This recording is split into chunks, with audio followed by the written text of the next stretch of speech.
Je m'appelle Marc Hamel, je suis l'attaché nature de la direction d'Arlon et j'assume le poste de directeur en intérim.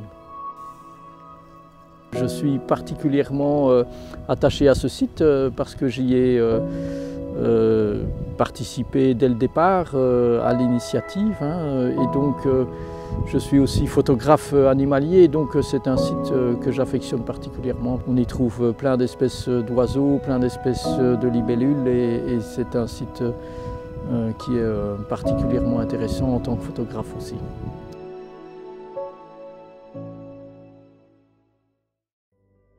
Vous trouvez ici dans le site qu'on appelle le site de l'Îlet, faisant partie des réserves naturelles de l'Îlet et alentours. Au XVIIe siècle, c'était le deuxième étang le plus important en taille de la région wallonne après l'étang de Virel. Ce site était historiquement à l'époque dédié à la culture des carpes. Il y a eu des plantations d'épicéas, fin 19e, début 20e, qui a complètement fait disparaître le site historique et donc on n'avait plus du tout de zone sous eau. La suite, eh bien, elle a démarré avec la commune début des années 90 qui a racheté le site à un propriétaire privé.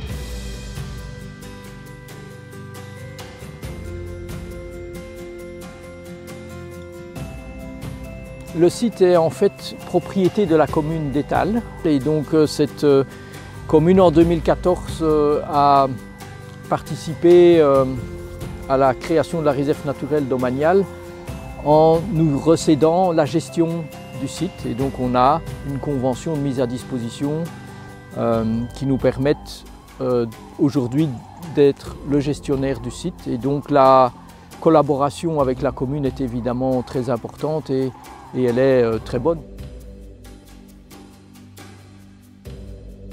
Le DNF a la gestion de ce site exceptionnel qui fait 52 hectares. Le DNF a bien évidemment tout l'aspect gestion avec les agriculteurs. Ils doivent faucher chaque année mais à des dates précises, ils ne peuvent pas mettre d'engrais, ils doivent créer des zones refuges. Ce sont des zones dans lesquelles les papillons peuvent vraiment faire tout leur cycle annuel.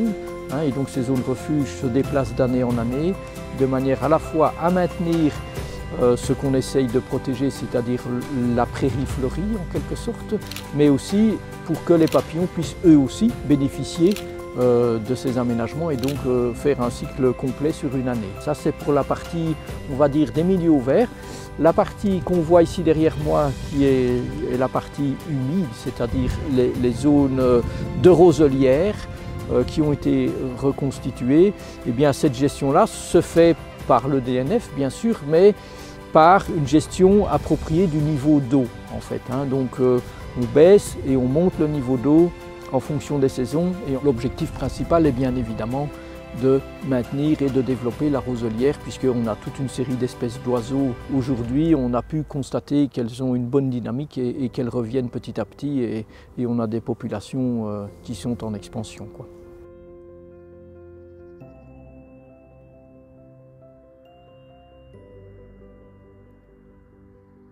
Un des enjeux et en tout cas une des conditions aussi émises par la commune, c'était que le site soit bien évidemment accessible au public et ça rentre bien dans les objectifs de la région wallonne. C'est de permettre une accessibilité aux personnes pour découvrir et profiter d'un site qui est quand même exceptionnel par sa biodiversité. On est dans une réserve naturelle domaniale, donc ça veut dire que seuls les piétons sont admis, pas de chevaux, pas de vélos, pas de chiens.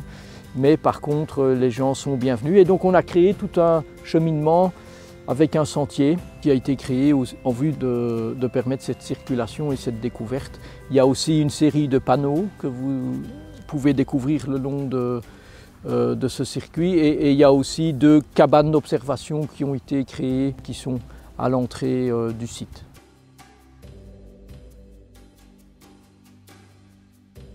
Les travaux sont toujours sur certaines parties du site en cours et donc on a encore des projets. Donc on vient d'installer l'hiver dernier des plateformes à cigognes qui malheureusement n'ont pas été colonisées la première année mais qui, on l'espère, verront un couple s'installer dès ce printemps-ci. Mais donc on a encore d'autres projets. notamment la réintroduction de la rainette arboricole, hein, qui est une espèce qui a disparu en région wallonne depuis déjà pas mal d'années. Et donc il y a un volet de réintroduction qui est en cours en collaboration avec Natagora.